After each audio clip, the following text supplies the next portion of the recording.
Hey guys, my name is AK Anarchy, and I didn't ascend to heaven, so I'm kind of pissed off about that. No, just kidding, guys. I got a 14-2 game of Search and Destroy where I'm sniping, quick scoping, hard scoping, you know, whatever. I think I get some pretty nice shots, especially the first shot coming up. And it's a pretty solid gameplay. Sorry that I haven't really gotten many videos out to you guys yet. I've been working a lot on my montage, and I really enjoy doing video editing more than I do making like commentaries. So that's been like slowing progress as far as videos go. But I do actually want to talk about Rapture. So as you guys know, the world was supposed to end a couple days ago. It was like June or whatever month it is. It's May 23rd or May 21st or something. It was supposed to end that day, and well, I mean, it didn't. A lot of there weren't mass ascensions to heaven. You know, there might have been a few atheist groups who played pranks on people by leaving like piles of clothes out and saying happy rapture signs or whatever. I've heard about that stuff, but otherwise, you know, I really haven't heard too many stories about righteous people dying and ascending to heaven. I don't buy into that. I really just don't. I cannot get a grasp around Rapture and just the whole concept itself. Like, if God really loved us, if God is this all-powerful being who wants us to make our lives as best as we possibly can, or you know, you get what I'm saying. If He wants us to be as good as possible, why all of a sudden would He just say, okay, I'm tired of all this, you all can just die, and I'm going to take the best people with me? You know, shouldn't it be something more like you should have a chance at redemption, and if you don't take it, then you don't get to go to heaven? I mean, I don't get it. God is supposed to be this loving, all-powerful being, and yet suddenly He's going to kill anyone who is not incredibly righteous? I mean, for me, for example, I personally am agnostic, which means I don't believe in God, but I would if I had proof. I just, right now, the way that it's explained by religion, you know, I just can't buy into it. It's not that I have a problem with God and the idea of some sort of all-powerful being. I think it's kind of cool that would be, you know, I have that sort of safety feature that people, that, you know, that God is watching over us and that kind of thing.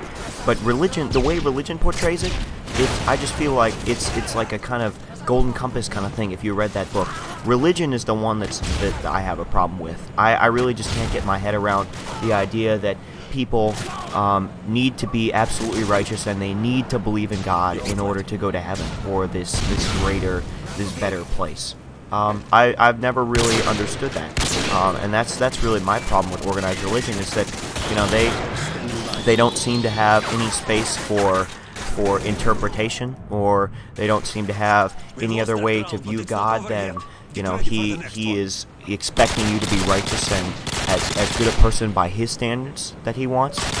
I mean, like, I don't really buy into religion's story in general. I feel like if there is a God, he's not the way that religion has portrayed Him. I feel like, you know, what I don't get is how religion could have actually convinced so many people, you know, that there's an invisible man who's living in the sky and who watches everything you do at every moment of every day. And this invisible man has a list of 10 things which he doesn't want you to do. Okay? And if you do any of these 10 things, he will send you to this awful place where you will burn and hate your life and suffer and torture and be killed and, you know, whatnot, and live in pain and death and whatever. But He loves you. See, that story itself, that just doesn't make sense if you think about it. You know, why would God have this list of 10 things He doesn't want you to do? Why not it be more like a list of like things that you should try to live by? You know, like, you should be an honest person. You should be, like, why does it have to be negative? Religion has set up God and His list of commandments in a negative connotation, because all of them are some things that you cannot do. Why not it's things like you should try to live your life by? I think that would be a bit better. I feel like if there is a God, then religion has got the story wrong. I think that there might be a God watching over us. I think that He might be someone who, you know, who he just judges people based on their actions alone. I feel like he shouldn't judge people based on whether he believes in their religion. And maybe I'm getting the stories confused. You know, I'm not a religious expert. I'm just trying to express my opinion. You know, maybe I'm getting the story confused. Maybe he doesn't. Religion doesn't expect that you have to, or expect that you believe in their religion in order to believe in God. I think that I've heard that from a bunch of different, like, of the more, like, extremist religious people. I've heard that kind of story and that kind of idea being spread, and that bothers me. I personally would believe in a God if I saw proof, but as it is, you know, the way religion is portraying it, I can't buy it. I'm a realistic person. I prefer things to be, like, realistic. I'm not really an idealist in very many aspects at all. So, you know, I don't get it.